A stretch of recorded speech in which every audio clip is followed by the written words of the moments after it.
Hello friends, good morning.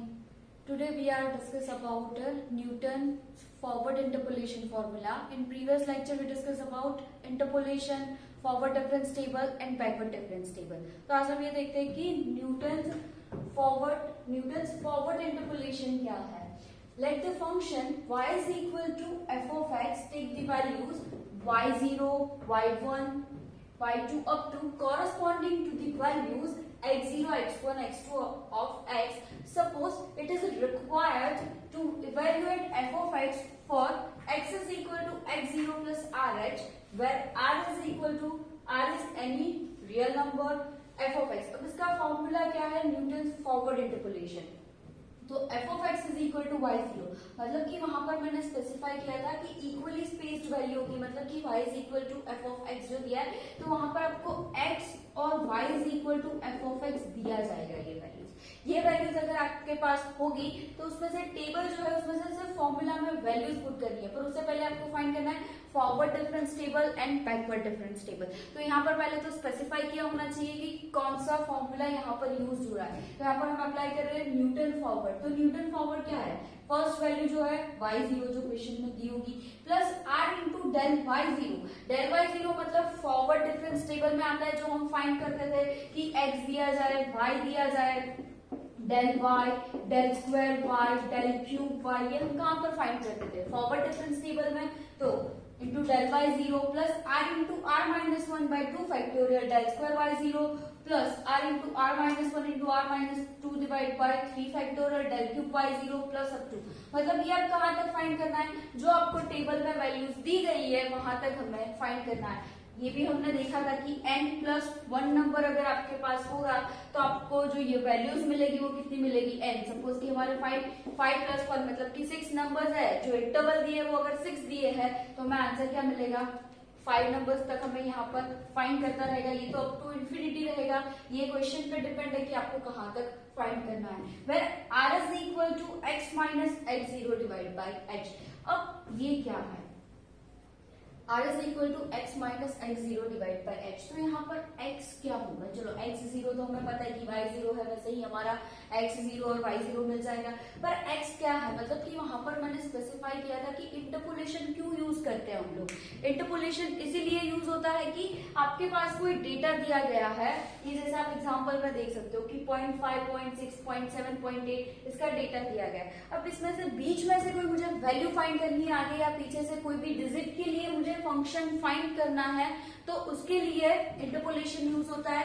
तो यहाँ x जो होगा वो जिसके लिए हमें इंटरपोलेशन फाइंड करना है वो हमारा x होगा, जो क्वेश्चन में आपको स्पेसिफाई किया गया होगा. x minus x0 divide by h, मतलब r की वैल्यू ऐसे फाइंड होती है x minus x0 divide by h. This equation is known as Newton's forward interpolation formula. तो चलो अब हम देखते हैं कि क्वेश्चन क्या है.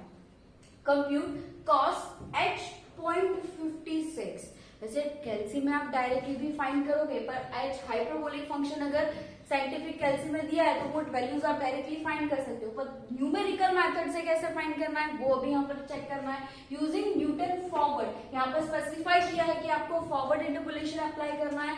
Difference formula from the following table दिया है x और f of x, मतलब कि cos h 0.56. ये जो वैल्यूज दिए है वो cos h मतलब कि cos हाइपरबोलिक 0.5, 0.6, 0.7 एंड 0.8. तो इसमें से मुझे वैल्यू फाइंड करनी है 0.56. ये 0.5 दिया गया है, मुझे 0.56 वैल्यू फाइंड करनी है. तो क्या होगा? ये इन दोनों के बीच में है कि अगर वो वैल्यू हम फाइंड करने जाएंगे तो ये डेटा दिया गया है, तो इसके ऊपर से हम cos h हाइपरबोलिक 0.56 की वैल्यू फाइंड कर सकते हैं. तो चलो देखते हैं. पहले तो ये डेटा है, तो कौन कौन सी वैल्यू दी गई है वो चेक करते हैं हम.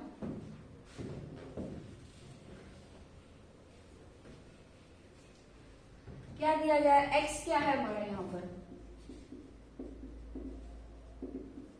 x is equal to 0.56. जिसके लिए हमें फाइंड करना है वो हमारा क्या बनेगा? x बनेगा.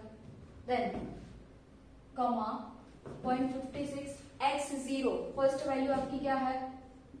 x0 is equal to 0.5. Then x मिल गया, x0 मिल गया. अब h मतलब कि width of the interval. Width of the interval हमारा यहाँ पर क्या होगा, तो वो अब हम देखते हैं कि विड्थ ऑफ द इंटरवल क्या होगा।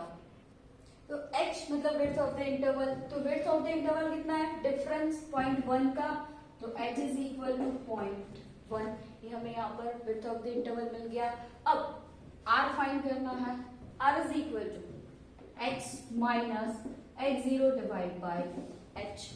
x जो क्वेश्चन में हमने स्पेसिफाई किया है जिसके लिए हमें फाइंड करना है 0.56 माइनस x0 जो क्वेश्चन में स्टार्टिंग की वैल्यू है 0.5 डिवाइड बाय h मतलब कि 0.1, 0.56 minus 0.5 divide by 0.1 is equal to 0.6। ये आपको कैलसी में कैलकुलेट करना पड़ेगा कि इसका आंसर हमें क्या मिल रहा है। अब x, x0, h और r मिल गया, पर इससे लिए इसके पहले हमें तो न्यूटन्स फॉरवर्ड का फॉर्मूला क्या है वो देखना पड़ेगा। फॉर्मूला है y0 plus r into del y0 del square y0। तो यहाँ पर हमने r फाइंड कर लिया, y0 ऑलरेडी जो हमें क्वेश्चन में था, ये जो वैल्यू होगी वो क्या होगी y0, y1, y2 and y3। वैसे ही है x0, x1, x2 and x3। तो बाकी वैल्यूज क्या रहेंगी, r माइनस 1 भी हमने फाइंड कर लिया। अब है del square y0, del y0, del cube y0, ये हमें फाइंड करना पड़ेगा। तो ये कैसे फाइंड होता है, लास्ट लेक्चर में मैंने बताया था फॉरवर्ड डिफरेंस टेबल। यहाँ पर न्यूटन्स फॉरवर्ड अप्लाई हो रहा है, फॉरवर्ड क्यों अप्लाई हो रहा है, क्योंकि 0.56 है, तो हमें ये चेक करना है कि सेंटर, अगर वो सेंटर से ऊपर की वैल्यू के लिए फाइंड करना है तो फॉरवर्ड अप्लाई करना है, सेंटर से अगर नीचे की वैल्यू है तो उसके लिए हमें बैकवर्ड अप्लाई करना है। तो यहाँ पर फॉरवर्ड वैल्यू है तो Newton forward difference table find करना पड़ेगा। तो क्या था, x और y की वैल्यू जो आपको क्वेश्चन में गिवन है वो लिखनी है। x है 0.5, बीच में एक लाइन का कैप रखना है, देन 0.6, 0.7 एंड 0.8। अब y is equal to f of x जो क्वेश्चन में गिवन है, यहाँ पर एफ ऑफ एक्स भी लिख सकते हैं, F of x is equal to 1.127626।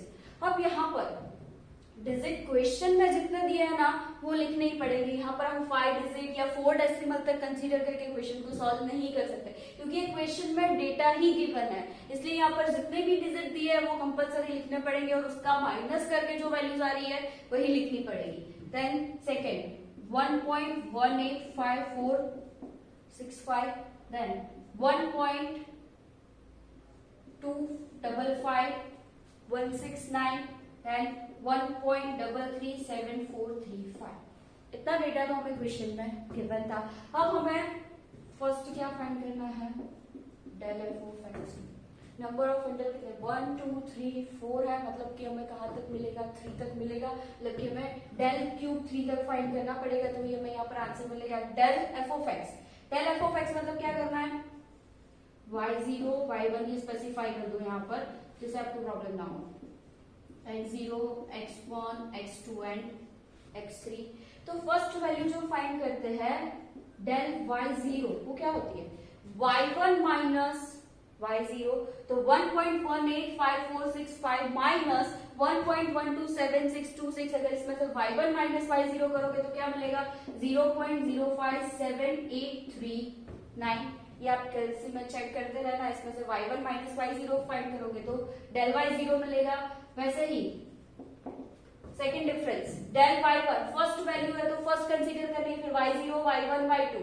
अगर बैकवर्ड होता तो y3 नीचे से शुरू होती वैल्यू, पर फॉरवर्ड है तो y0 से ही शुरू करना है। तो first del y0 del y1, y2 minus y1, इसका आंसर है 0.069704। ये आंसर मिला del y1 y2 minus y1। वैसे ही थर्ड वैल्यू डेल y2। ये पूरा टेबल डिफरेंस टेबल मैंने प्रीवियस लेक्चर में आपको डिस्कस किया था कि ये वैल्यूज कैसे फाइंड होती है। अब y3 माइनस y2 क्या करना है, इसमें से y3 माइनस y2 इसमें से माइनस करना है, तो 0.082266, ये इसका माइनस का आंसर आ रहा है। अब next del f x find कर दिया, अब del square f of x, मतलब कि फर्स्ट वैल्यू क्या होगी, डेल स्क्वायर y0, मतलब कि del y1 minus del y0, इसका आंसर मिल रहा है हमें 0.011865। वैसे ही सेकेंड, ये वैल्यू क्या होगी, डेल स्क्वायर वाई जीरो। अब ये वैल्यू फाइंड करते हैं, तो ये सेकेंड वैल्यू क्या होगी, del square y one is equal to del y two minus del y one. इसका आंसर मिल रहा है 0.01256 del square f of x मिल गया। अभी भी एक डिफरेंस बाकी है, last del cube f of x. तो third last value del cube y zero होगा, y zero del y zero del square y zero और del cube y zero, del cube y zero is equal to del square y one minus del square y zero. तो इसकी value क्या होगी, 0.0000697। ये सिर्फ minus ही करना है यहाँ पर, और कोई भी चेंजेस नहीं है। अब ये del square y zero del square y one del cube y zero, तो ये वैल्यूज हमें यहाँ पर मिल चुकी है। बीच में एक लाइन का डिफरेंस रखना, जिससे हमें पता चले कि हम डिफरेंस फाइंड कर रहे हैं इस चीज का, तो इसमें लास्ट तक प्रॉब्लम नहीं होगी। अब टेबल फाइंड कर लिया, अब फॉर्मूलाज में सारी वैल्यूज पुट करनी है। क्या है फॉर्मूला इसका, Newton forward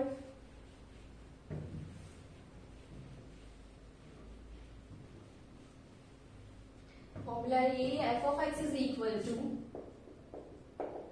Y zero plus r into del y zero plus r into r minus one divide by 2 factorial del square y zero plus.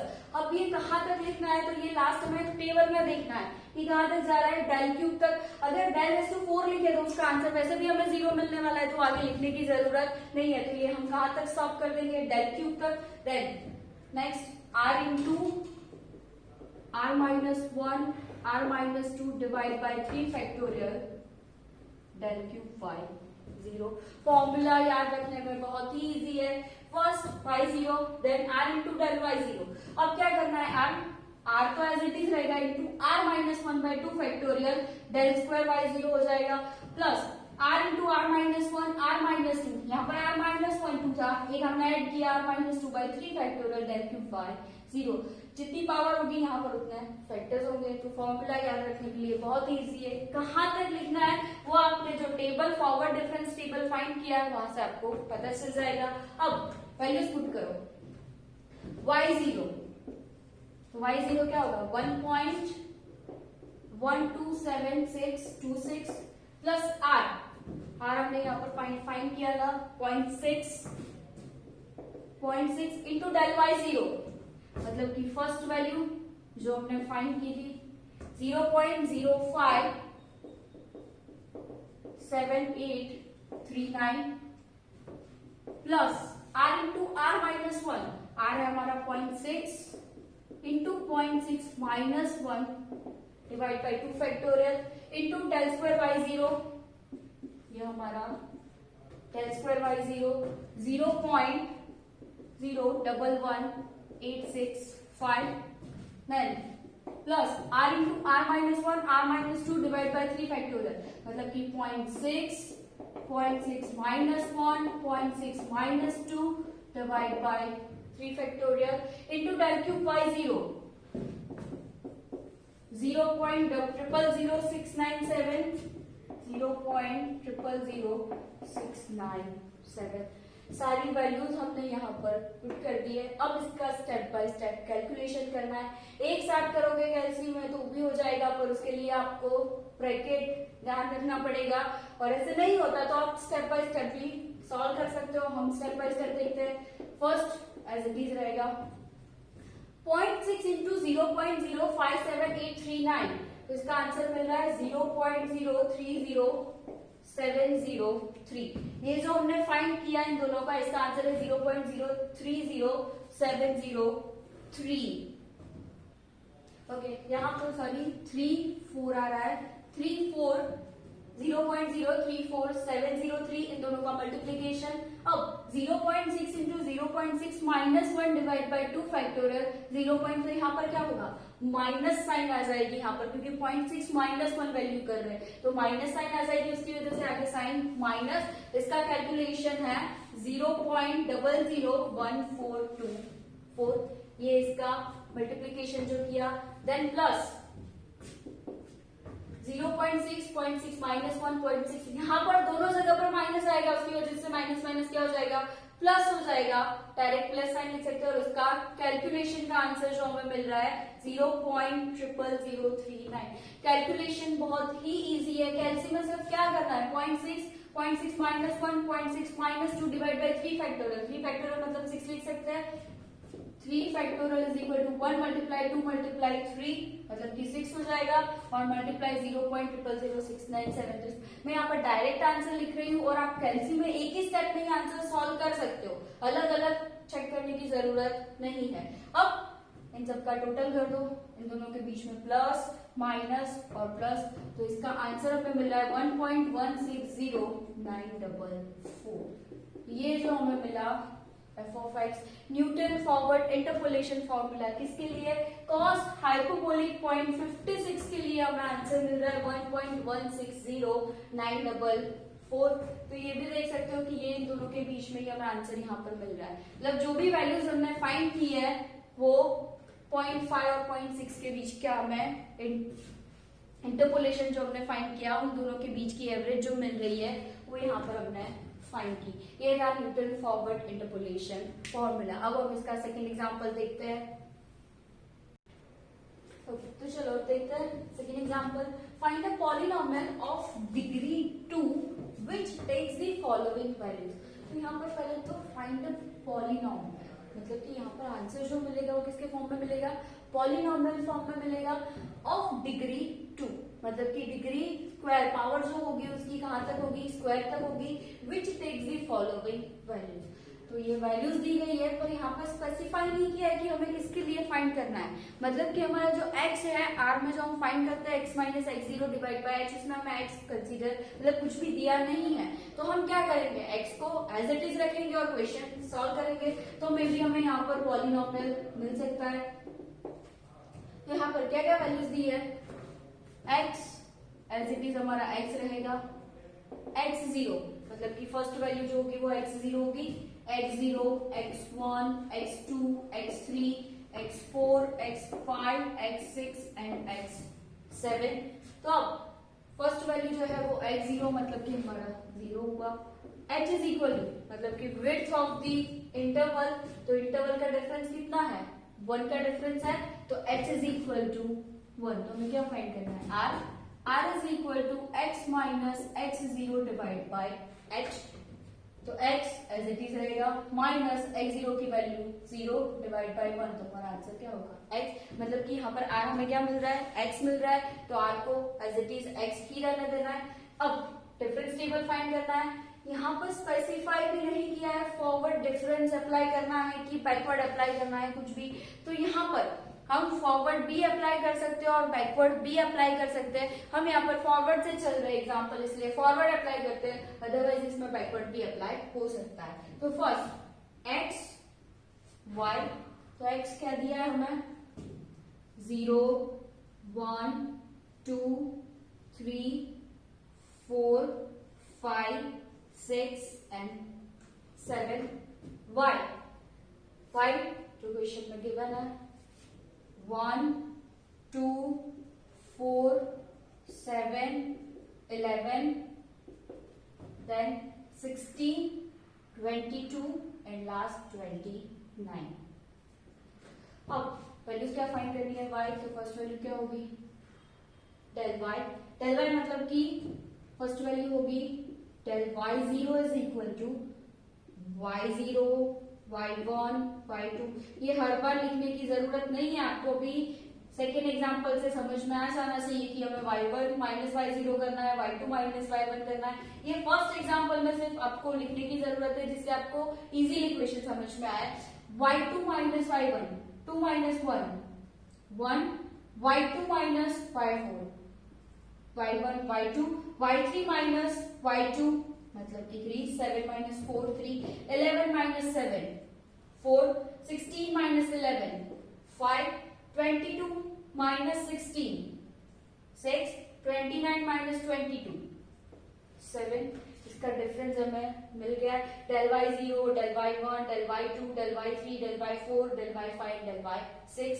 Next del square y 2 minus 1, 1, 3 minus 2, 1, 4 minus 3, 1, 5 minus 4, 1, 6 minus 5, 1, 7 minus 6, 1. ये क्या मिल रहा है? Del square Y, मतलब कि first value क्या होगी? Del square y 0, del square y 1, y 2, y 3, y 4 and y 5. अब आगे क्या फाइंड करना है? Del cube y. जहां तक सिंगल वैल्यूज नहीं मिल जाती तब तक हम ये फाइंड करते रहेंगे. तो इसका डिफरेंस क्या होगा? 1 minus 1, 0, 1 minus 1, 0, 1 minus 1, 0, 1 minus 1, 0, 1 minus 1, 0. मतलब कि यहाँ पर सारे आंसर्स क्या आ रहे हैं? 0. अगर अब मैं डेल रेज टू 4y भी फाइंड करने चाहूँ तो आंसर हमें क्या मिलने वाला है? 0 ही. तो आगे स्टेप्स लिखने की जरूरत नहीं है, क्योंकि मैं आगे कितने भी वैल्यूज लिखने जाऊंगी आंसर क्या मिलने वाला है? 0 ही. तो डेल क्यूब वाई तक आप अब स्टॉप कर सकते हो, आगे लिखने की जरूरत नहीं. और लिखोगे तो भी आपको 0 0 ही लिखना है. मतलब कि अब हम फॉर्मूला अप्लाई करेंगे तो हमें कहां तक जाना है? डेल स्क्वायर वाई तक ही, क्योंकि डेल क्यूब वाई का आंसर भी वैसे हमें क्या मिल रहा है? 0 मिल रहा है. तो चलो फॉर्मूला अप्लाई करते हैं. F of x is equal to first y0 r into del y0 plus r into r minus 1 divide by 2 factorial del square y0. अब मैं डेल क्यूब y लिखूं भी तो भी उसका आंसर वैसे भी क्या है? 0. लिखो तो 0 लिख देना है, नहीं लिखो तो भी आंसर में चलेगा. अब फर्स्ट y0 क्या है? y0 हमारे पास 1 प्लस r. r हमने फाइंड किया था, यहाँ पर r की वैल्यू क्या मिल रही है? x into del y0, del y0. अच्छा, ये आपको एरो स्पेसिफाई करना पड़ेगा कि आप कौन कौन सी वैल्यू इसमें कंसीडर कर रहे हो. तो इसके लिए फर्स्ट y0 कंसीडर किया, देन डेल y0 की वैल्यू भी क्या है? 1 plus r x minus 1 divide by 2 factorial del square y0 भी हमारे पास क्या है? 1. तो इसका आंसर भी 1. आगे अप टू तो 0 हो जाएगा तो लिखने की जरूरत नहीं है. इसको सॉल्व करते हैं. 1 इंटू एक्स प्लस 2 फैक्टोरियल मतलब क्या हो जाएगा? 2 मल्टीप्लाई 1. अब x इसको 1 के साथ मल्टीप्लाई करो वही रहेगा x into x square, x into minus 1 मतलब कि माइनस एक्स डिवाइड बाय 2. इनमें से 1/2 कॉमन निकाल दो तो क्या होगा? पहले तो स्पेसिफाई कर दो. 1 plus x square by 2 minus x by 2 लिख सकते हैं. अब 1/2 कॉमन निकालो तो यहाँ पर क्या बचेगा? 2. एलसीएम ले रहे हैं 1/2 मतलब 2 into 1 2 plus 2x plus x square minus x. तो ये प्लस 2x है माइनस एक्स, तो क्या हो जाएगा? 2 प्लस 2x माइनस एक्स मतलब कि प्लस एक्स स्क्वायर. इसको कैसे लिख सकते हैं? X square plus x plus 2. जो यहाँ पर हमने स्पेसिफाई किया था पॉलिनॉमियल ऑफ डिग्री 2. तो यहाँ पर आप देख सकते हो ये आंसर हमें पॉलिनॉमियल के फॉर्म में मिल रहा है और इसकी हाईएस्ट डिग्री कितनी है? 2. मतलब कि अगर क्वेश्चन में आपको स्पेसिफाई नहीं किया है आपका x कि आपको किसके लिए वैल्यूज फाइंड करनी है तो x को एज इट इज रहने देना है और क्वेश्चन को सॉल्व करना है. अगर कोई वैल्यू दी है तो वही कंसीडर करके फाइंड करना है, नहीं दी है तो x को एज इट इज रख के Newton forward interpolation formula apply करना है. आई होप आप लोगों को समझ में आएगा. Thank you so much. Have a nice day.